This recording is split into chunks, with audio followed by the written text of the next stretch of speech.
yaadadhu garaa koo na rasa yaa Yesuus hojiin kee na duraan nu kaatu fuuldura koo jira hojiin abbummaa kee bara koo hundumaa nan ajaa'ibsifadha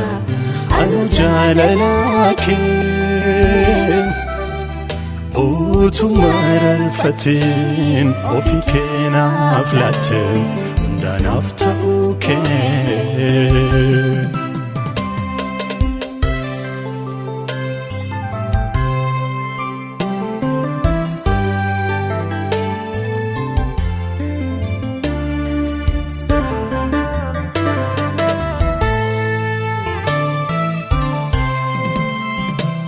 iddoo olii jedhaarraa naaf jettee gadi buutee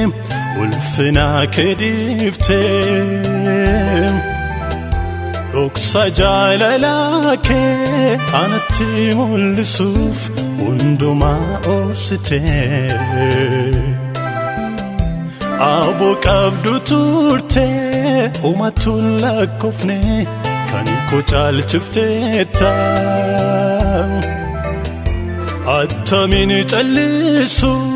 gaarummaan kee gooftaa narratti baay'ata yemmuu yaadadhu garaa koo na rasa yaa Yesuus hojiin kee na duraan nu kaatu fuuldura koo jira hojiin abbummaa kee bara koo hundumaa nan ajaa'ibsifadha anu jaalala kee utuma rarfatiin ofii kee naaf laatte hundaanaaf ta'uu kee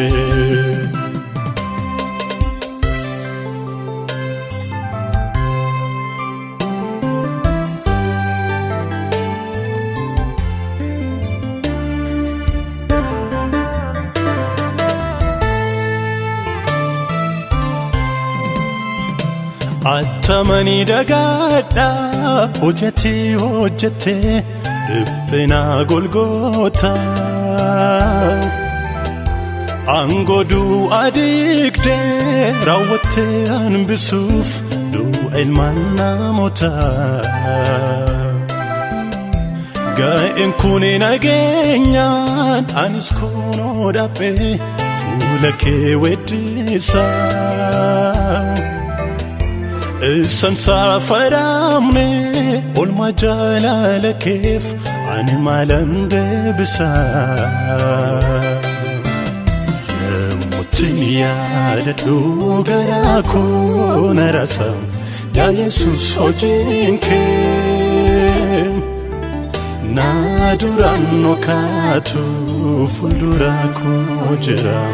hojiin abbummaa kee bara koo hundumaa nan ajaa'ibsifadha anu jaalala kee utuma rarfatiin ofii kee naaf laatte hundaanaaf ta'uu kee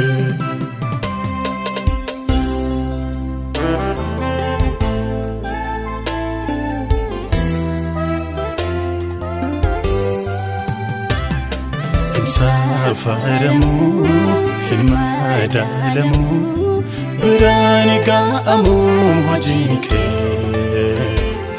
sammuudhaan olii jecha garasii himameen dhumu waa'een kee utuun qusatiin ofii saadhisee namaaf lubbusaa kan laatu